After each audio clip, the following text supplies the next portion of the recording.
YouTube. This is Statler. With Waldorf. And we're here to talk about the path of wilderness. Wilderness. Lost in the wilderness. You got the path. You didn't use lore. That's pretty good. I'm sure I'll throw it in later on when I start, geezing and the Alzheimer kicks in.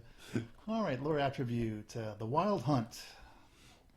Range 12, augment, instant. This is a really convoluted one. It is. Okay, but it's clear, so which is good.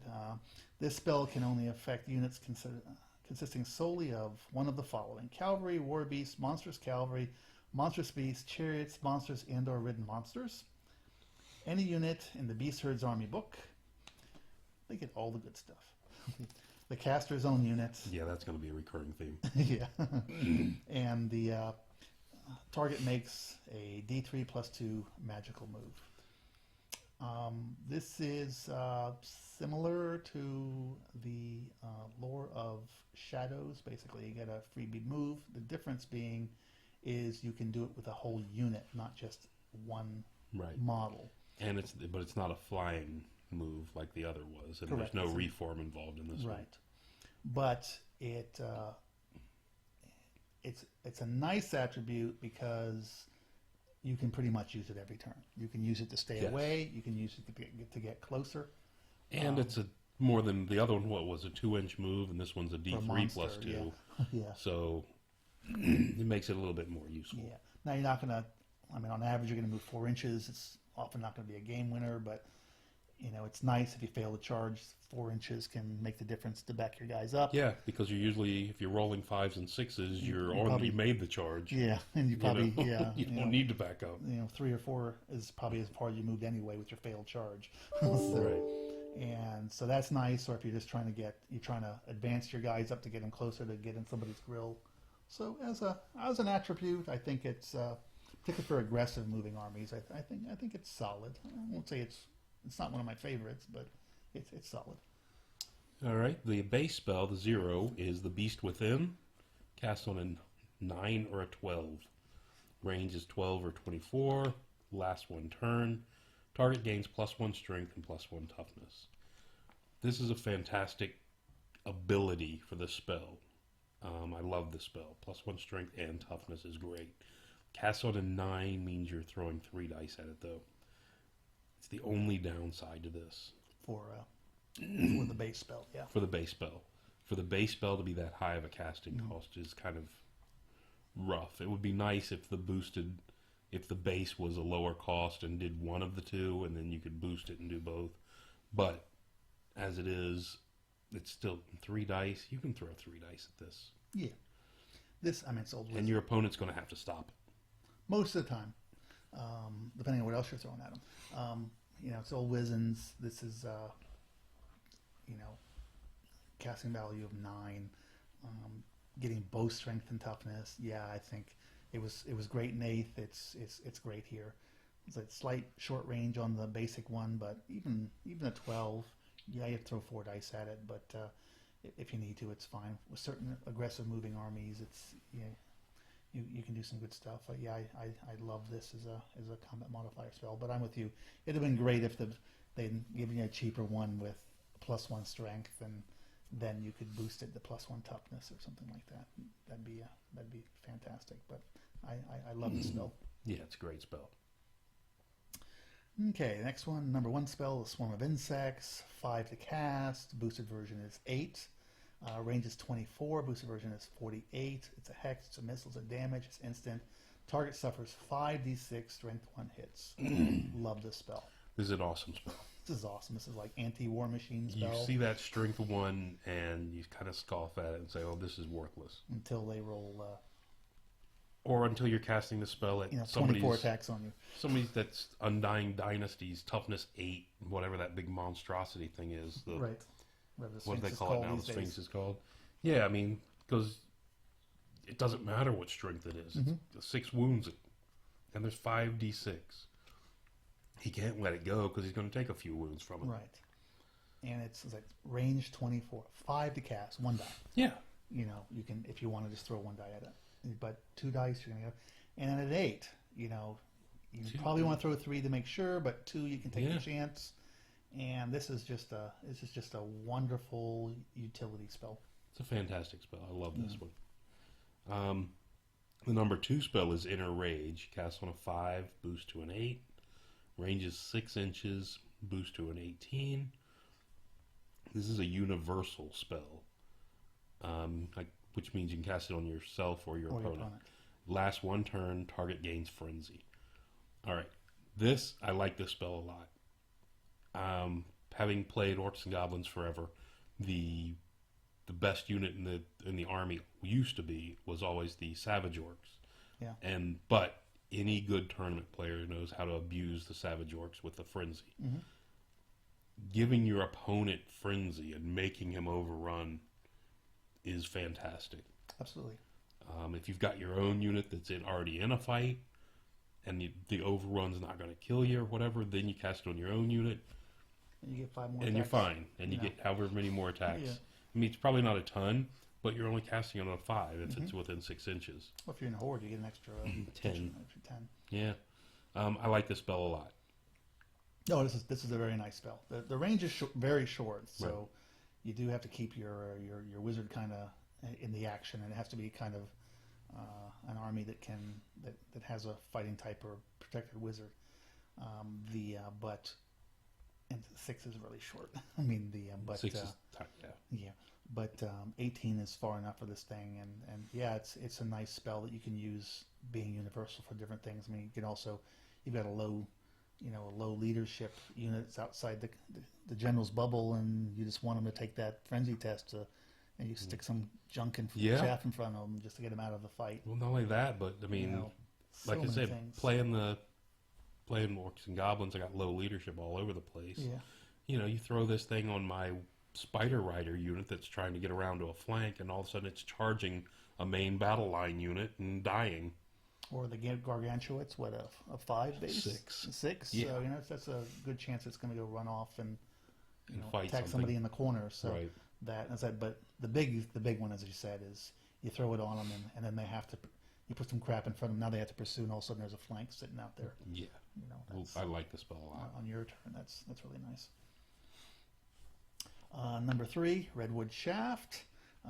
Basic casting value is 8. Boosted is 14. Range is 24. It's a hex. It's a missile. It's damage. It's instant. Target suffers 1 strength 6, 10 at the boosted version hit with multiple wounds D3 ordnance and armor piercing. Multiple wounds D3. It's ordnance if it's boosted. Armor piercing 6 penetrates ranks like a bolt thrower. So, what was the name of this thing? Amber Spear. Amber Spear, yeah. So this is a nice spell. It was nice before, and this one's a little weaker in that, I mean, the boosted version, you only get down to 24. And quite often you want to, I always found with the old Amber Spear, I wanted the thing to go, when I hit things at like 30 inches or whatever. Something in the back line that you're trying to, like a war machine or something, trying to deal with, or some monster hiding. But it's a bolt thrower, and it's at a casting value of 8, so it's got an okay low casting value. The booster versions, it's pretty tough to get off, but I think it's a solid spell. It makes monsters be scared. Yeah, I mean the downside is it's a missile, so you do have to be facing it. Yeah.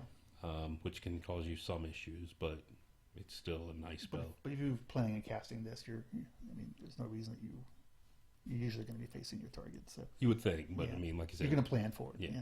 I mean, if there's a monster coming, you don't want to have to turn your unit to kind of. If your mage isn't hanging out by himself, which he probably shouldn't be if there's a flying monster. Yeah, exactly. But yeah, it's a nice spell. Which brings us to the Curse of the Wild Wood. Cast on a 9, boost to a 12. Range is 36, and the boosted is 72. Wow, that's corner to corner almost, isn't it? Yeah, almost. Last one turn, target has -1 to hit, and treats all terrains. Yeah, well. Including open terrain as dangerous terrain. You know those English, they talk funny. Okay, dangerous terrain 2. Yes. Oh, wow. Okay, failing on 1s and 2s. Okay, Curse. This is the old Curse of Anra here, right? Correct. 9 casting costs means you're probably throwing 3 dice to get it off reliably, but range 36, so you're starting casting it from the beginning. Yep. Target is -1 to hit, and treats all. So they're not going to want to march because they're going to be failing 1/3 of their dangerous terrains. Yeah, this is a fantastic spell. It makes them afraid to charge. There's nothing I can say Afraid more to about pursue. that. They don't not charge. They don't even want to march early on. Yeah, this is keep somebody out of position. This is a really good spell. It was great before. It's great now. The casting value is nominal. The range is released so far, and it's a relatively low casting value for potentially being as powerful as any of the other Uber spells that require 14s and 15s to cast. You know, they're attacking initiative or strength. Yeah. You know, with the 1/3 loss potential. No, this is a great spell. Okay. Yeah, really good. Okay, brings us to number 5, the Raging Storm. Casting value is 10. Range is 24. It's a hex. Last one turn. Target cannot use shooting attacks nor use flying movement.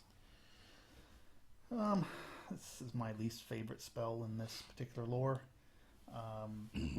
The range is a problem. The range is 24. You know, there aren't a lot of.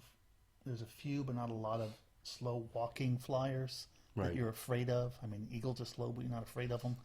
A lot of the more powerful ones tend to have a movement of 6. So, is it really going to protect you from a charge? Maybe, maybe not. Stopping shooting attacks can be quite potent, but cannons are probably going to be until later in the game slightly out of range. Right. So ballistics-based shooting usually isn't that scary. The guy's only got 1 unit and you're trying to shut it down. And it's particularly powerful. Or it's the unit with the guy with the whatever that arrow is, the Hail of Doom arrow. Yeah, thing. I mean, some special, but so it's an okay spell. There's nothing wrong with it. 10, you need to throw 3 dice at it. Right. To get a decent chance to get it off. But at range 24, that means if it's a gunline army, you're moving forward, hopefully towards it. Yeah. So you're probably in range and can shut down that dwarven whatever that volley gun or thing is now. Or a flame cannon or whatever. Or flame cannon or whatever. But anyway, this not a great spell because of its limit. The range, if the range was 36, I would love the spell. I agree. But at 24, kind of makes it a little iffy. Yeah. I think the casting value is a little high for what it does. Yeah. And that brings us to the number 6 spell, Monstrous Transformation. Cast on 11 or 14. Range is 6 inches. Boost to 12. Universal, focused, character only. Last one turn. Target receives 1 set of characteristic changes and special rules from the list of aspects below.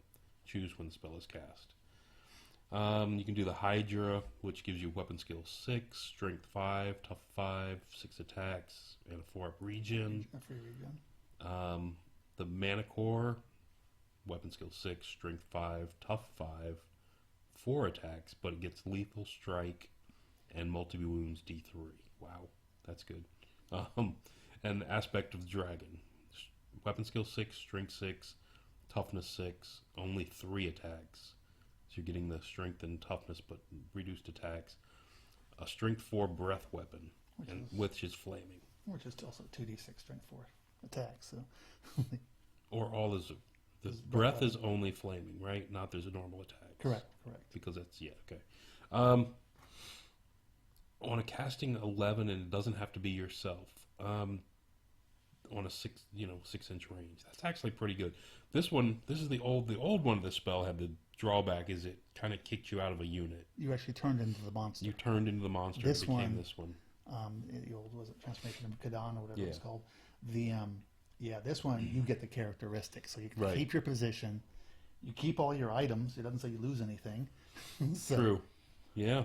And some of these are fantastic. This second one, the Manicore thing. It depends what you're fighting, I think. I mean, if you're fighting a big multi-wound thing, Manicore is great. Yep. If you're trying to just kill guys, you can go with Aspect of the Hydra, 6 attacks. The strength 5 is pretty good. The regeneration is probably not helping you that much because if you probably have that, but you probably have something. And then the dragon, I think is nice it's because of the 2d6, flaming, attacks you can get the Right. on top of the 3 strength 6. But yeah, I think this is a solid spell. Very short range, so Very short range. chances are it's going to be your wizard casting it on themselves to keep them alive if they're fighting. But not necessarily. I mean, 6 inches. not necessarily, but chances are. Yeah, chances are. Because 6 is pretty short. And 11 is you're gonna have to throw some dice behind it. 14, you got a whole bunch of dice behind it. But I think it's. I always turn this in 8th edition because. Right, because you didn't want to turn into the monster. I didn't want to turn into the monster. And, being on the side and, us being who we are, we didn't have that model that night. Well, I had the monsters. Yeah, okay. On team. I didn't have all the models to use it with. Yeah. And of course, in the old one, everyone just used the Hydra. But yeah, that's true. But I think it's a decent spell.